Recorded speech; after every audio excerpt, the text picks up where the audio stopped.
नमस्कार मित्रों, आप सभी का फिर से एक बार हार्दिक स्वागत है धर्म का प्रकाश यूट्यूब चैनल पर।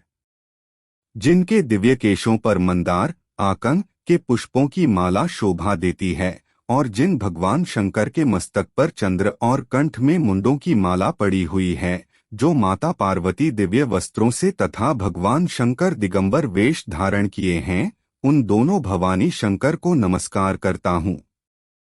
कैलाश पर्वत के सुंदर शिखर पर माता पार्वती जी ने श्री महादेव जी से पूछा है, महेश्वर, मुझसे आप वह गुप्त से गुप्त वार्ता कहिए जो सबके से लिए सब धर्मों से भी सरल तथा महान फल देने वाली हो।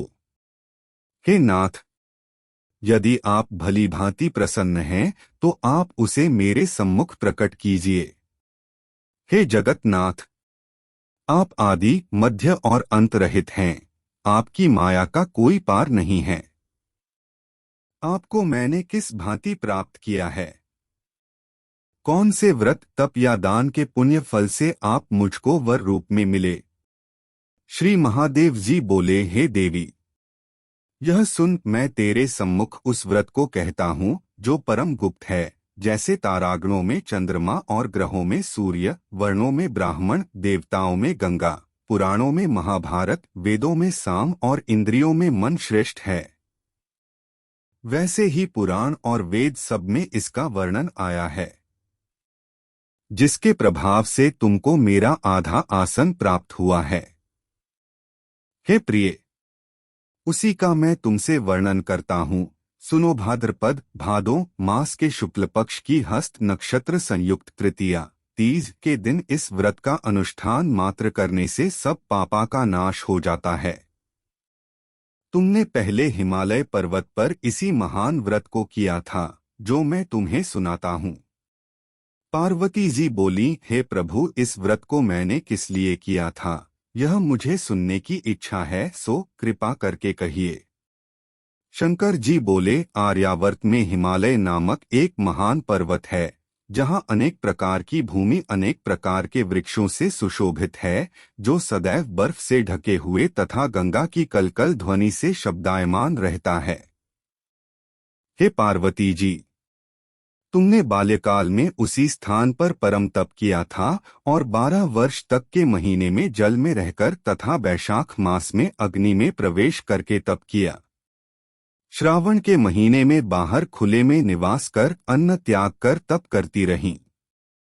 तुम्हारे उस कष्ट को देखकर तुम्हारे पिता को बड़ी चिंता हुई।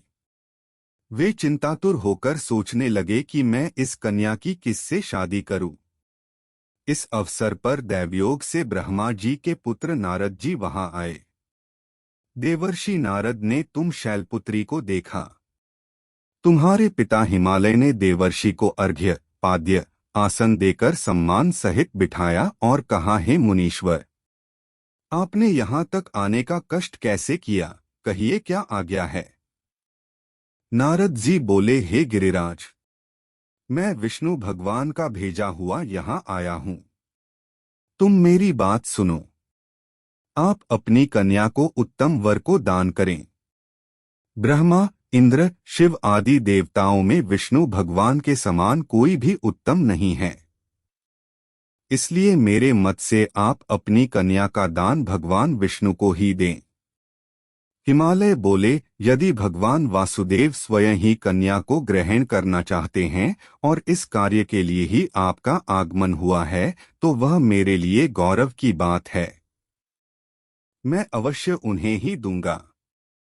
हिमालय का यह आश्वासन सुनते ही देवर्षि नारद जी आकाश में अंतर्धान हो गए और शंख, चक्र, गदा, पद्म एवं पीतांबरधारी भगवान विष्णु के पास पहुँचे। नारद जी ने हाथ जोड़कर भगवान विष्णु से कहा, प्रभु, आपका विवाह कार्य निश्चित हो गया है।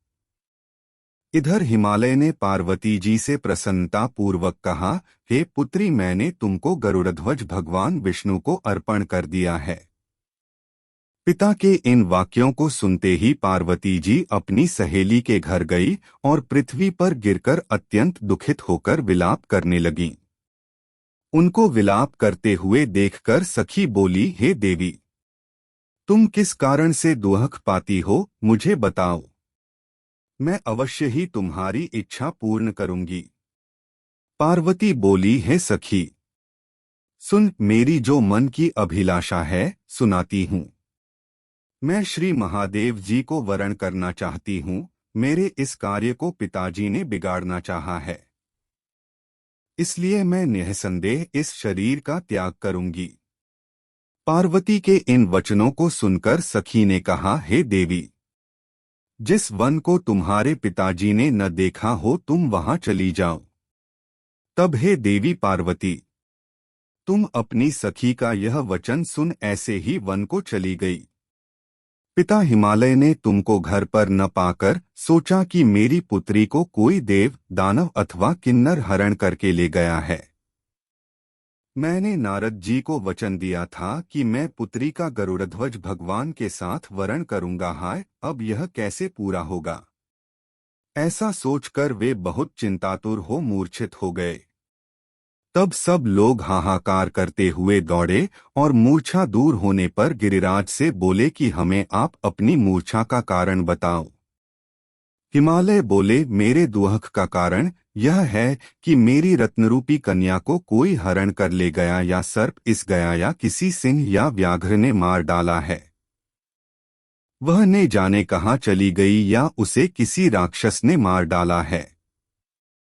इस प्रकार कहकर गिरिराज दुखित होकर ऐसे कांपने लगे जैसे तीव्र वायु के चलने पर कोई वृक्ष कांपता है। तत्पश्चात हे पार्वती, तुम्हें गिरिराज साथियों सहित घने जंगल में ढूंढने निकले।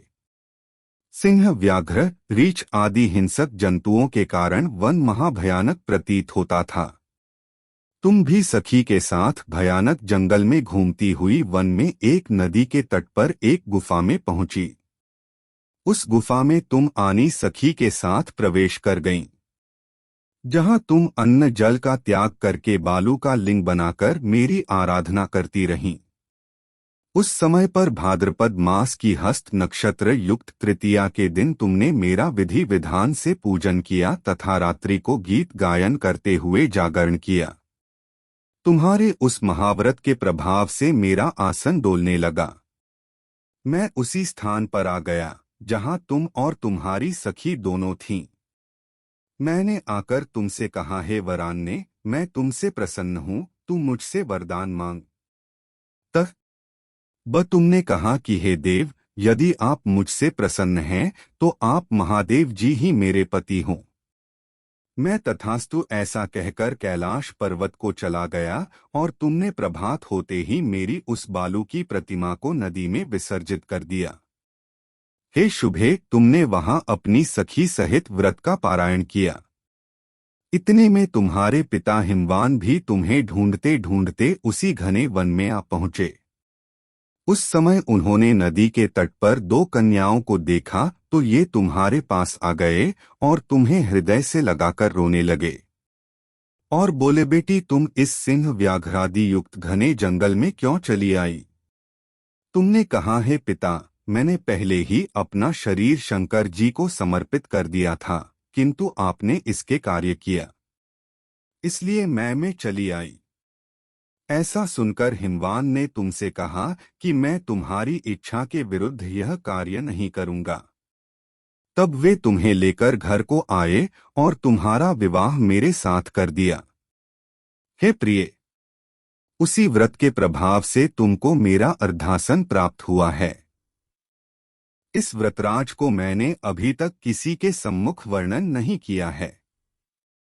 हे देवी, अब मैं तुम्हें यह बताता हूं कि इस व्रत का यह नाम क्यों पड़ा। तुमको सखी हरण करके ले गई थी, इसलिए हरतालिका नाम पड़ा। पार्वती जी बोली, हे स्वामी, आपने इस व्रतराज का नाम तो बता दिया, किंतु मुझे इसकी विधि एवं फल भी बताइए कि इसके करने से किस फल की प्राप्ति होती है। तब भगवान शंकर जी बोले, इस स्त्री जाति के अत्युत्तम व्रत की विधि सुनिए। सौभाग्य की इच्छा रखने वाली स्त्रियां इस व्रत को विधि पूर्वक करें। केले के खंभों से मंडप बनाकर उसे वंदनवारों से सुशोभित करें। उसमें विविध रंगों के उत्तम रेशमी वस्त्र की चांदनी ऊपर तान दें। चंदन आदि सुगंधित द्रव्यों का लेपन करके स्त्रियां एकत्र हों। शंख, भेरी, मृदंग आदि बजावें। विधि पूर्वक मंगलाचार करके श्री गौरीशंकर की बालू निर्मित प्रतिमा स्थापित करें। फिर भगवान शिव पार्वती जी का गंध, धूप, पुष्प आदि से विधिपूर्वक पूजन करें। अनेकों नैवेद्यों का भोग लगावें और रात्रि को जागरण करें। नारियल, सुपारी, जमवारी, नींबू, लौंग, अनार, नारंगी आदि ऋतुफलों तथा फूलों को एकत्रित करके धूप, दीप आदि से पूजन करके कहें, हे कल्याण स्वरूप शिव, हे मंगल रूप शिव, हे मंगल रूप महेश्वरी, हे शिवे, सब कामनाओं को देने वाली देवी कल्याण रूप तुम्हें नमस्कार है। कल्याण स्वरूप माता पार्वती, हम तुम्हें नमस्कार करते हैं। भगवान शंकर जी को सदैव नमस्कार करते हैं। हे ब्रह्मा रूपिणी जगत का पालन करने वाली माँ, आपको नमस्कार है। हे सिंहवाहिनी, मैं सांसारिक भय से व्याकुल हूँ, तुम मेरी रक्षा करो। हे महेश्वरी, मैंने इसी अभिलाषा से आपका पूजन किया है। हे पार्वती माता, आप मेरे ऊपर प्रसन्न होकर मुझे सुख और सौभाग्य प्रदान कीजिए। इस प्रकार के शब्दों द्वारा उमा सहित शंकर जी का पूजन करें। विधिपूर्वक कथा सुनकर गौ, वस्त्र, आभूषण आदि ब्राह्मणों को दान करें। इस प्रकार से व्रत करने वाले के सब पाप नष्ट हो जाते हैं। आज की वीडियो में बस इतना ही। आपको हमारी जानकारी कैसी लगी आप हमें कमेंट में ज़रूर बताएं और अपने दोस्तों के साथ भी शेयर ज़रूर करें और हमारे चैनल को भी सब्सक्राइब कर लीजिए। फिर मिलते हैं किसी नए वीडियो के साथ, तब तक के लिए धन्यवाद।